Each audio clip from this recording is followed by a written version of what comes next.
Afternoon, it's Martin from Martin's Engine Services. Well, there's a familiar picture. It's the Vivaro. Well, we have had a rather interesting discovery on from two different angles. One, I've now worked out and managed to receive more information about what actually happened. And any of you know, when you deal with people, you never really get all the information, either all the information or in the right order. So the chain of events of what happened has now slightly changed. And I've just finished retiming it. And I've just been waiting for the smoke to clear in the workshop. It's not too bad now. So I retimed it, put it all back as it was, turned it over by hand, and it definitely has four compressions. One of them feels a bit weird, which is my theory on the valves. My theory of the exhaust valves, and that are stuck shut. However, I've got it up and running, and it's now not exhausting out the intake at all. So what I think actually is broken is the inlet valves that aren't opening. The injector is firing okay. We've got no injector codes, we've got no fuel pressure problems, we've got no injector performance codes or anything. If you unplug the other injectors, it drops the cylinder. If you unplug four, the smoking from the exhaust decreases. So it now revs up okay. The other three cylinders are working fine. They're all contributing nicely. It actually sounds fine. There's no popping noises, banging noises. There's no exhausting at all. It'll happily rev to 4,000 revs, just carrying a dead cylinder, as like a traditional misfire would be. So, right, that's interesting. So I've been thinking about it, and now I've had a bit of a eureka moment. It's got to be the inlet valves, because the injector's firing. There's no air going in. There's raw diesel coming out the back. There's white unburnt diesel.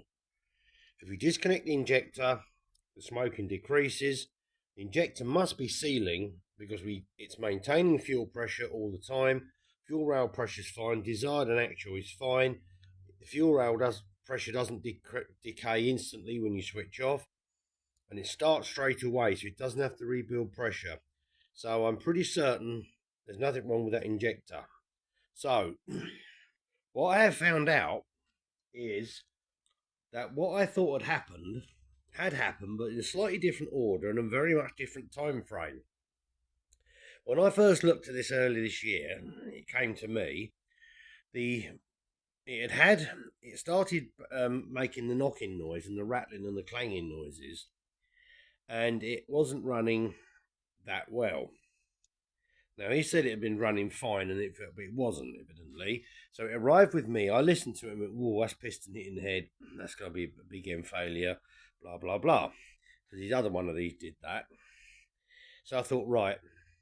Now, he drove about 3 miles from me on his way home with it, which is about a 12, 15-mile journey. And that's when it dropped the cylinder completely. So I'm pretty certain, of course, that the cam timing had jumped. Well, I know that jumped for a fact, and that noise was piston to valve contact. So it was probably not hard enough to break the rocker straight away. It was just touching. And of course, the rockers have broke, and that's what's created all this. Now, I've cleared all the fault codes out.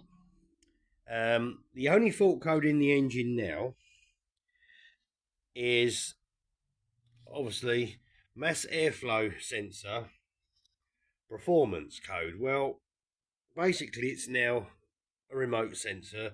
I've just got it plugged in just for the air temperature and circuit codes, but that's the only fault code it's got. It's not even reporting a turbo underboost. And I think we can all see why there may be a turbo underboost problem. There's some stuff missing here, and there's a map sensor just laying around, but that's fine.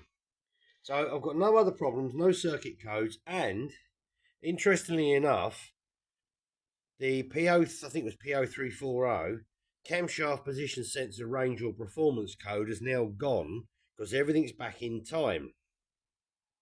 So I'm now 100% definitive that it's the inlet valves that are our problem. And the reason it was exhausting from the intake was the fact that one of the cylinders was just on the overlappers, and that was what was confusing it. So it was a case of right theory but wrong valves. Now the engine itself sounds absolutely fine. It idles quite well. It responds all right. It is not rattly. It's not making any noises at all. Now the other clue, no, I'm on a different subject. Ignore that. Say the other clue. Well, he's lost himself. Well, not really a clue, but the other thing that's interesting is the timing chain tensioner is almost fully extended. Now this chain kit's about probably a year and a half old and has done probably 20,000 miles, maybe less than that. And the chain is about that far apart from touching itself as it's coming across. That sounded wrong. Please ignore that. The chain's actually stretched so much, the two faces of the chain are about that far apart. So, and it's very, very slack. The chain appears to be okay. It's not sharp. The pulleys look all right. Everything was tightened up where it was when I fitted it all. Can't see any issues. The guides are okay. There's no grooves on them or anything. So I took it all apart, reset everything back to exactly how it should be. So I knew it was right. Turned it by hand. I say it's got 3 goo compressions, and that one that feels weird, which explains it all now. Excuse me. When I was turning it over before I retimed it, I said in an earlier video, I think I went today, it felt okay on one cylinder, but 2 of them felt weird. Now all 3 are good. So when you crank it, it doesn't sound quite as horrible.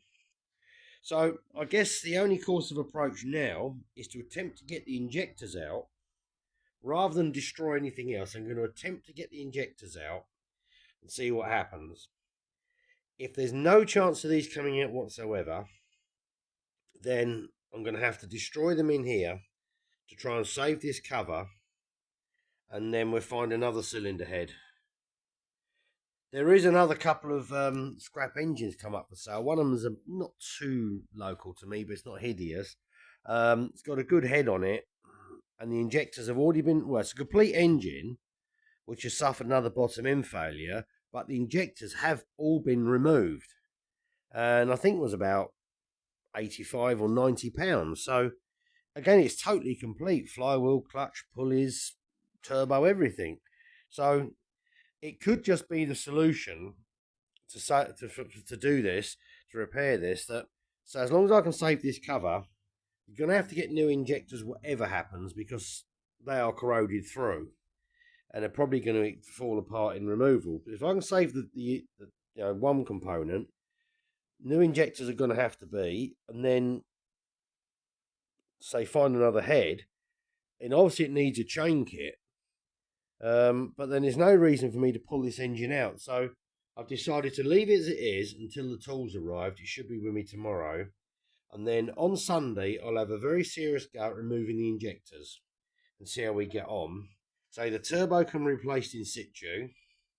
I mean, this other engine, if I end up buying it, say has got a turbo on it, it may be a serviceable unit. Excuse me. So, I mean, anything will help in this situation. So I thought I'd just bring you back for a little update and give you some idea what I've discovered.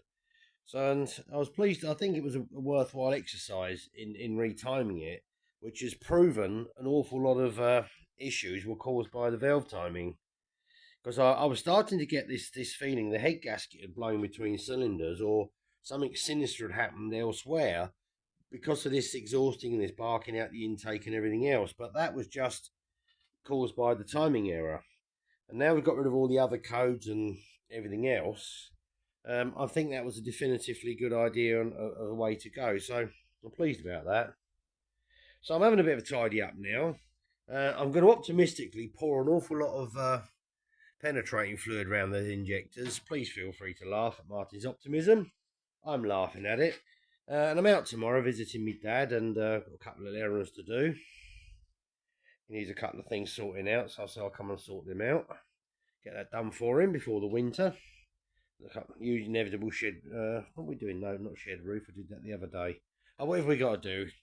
I'll deal with that tomorrow. And then Sunday I'll have a battle and see if we can get anywhere. So interesting progress has been made, and at least I've proved something, which is happier in my mind now. It just wasn't sitting right with me, this. So I found out exactly now. So I thought I'd bring you along this little update, see what I found. I say the smoke's nearly cleared now, and I think I should have killed any bugs in the workshop. And I think I'm going to tidy up, and that'll be my lot for today. So hope you enjoyed this little update and what's been going on, and some progress been made. And I'll bring you along maybe Sunday or Monday and let you know what happens. So I'll be a picture of it all nicely stripped down, ready to reassemble, or there'll be bits and pieces smashed to bits absolutely everywhere. We shall see. Anyhow, thank you very much indeed for watching. So please like and subscribe. It's always appreciated. And bye for now.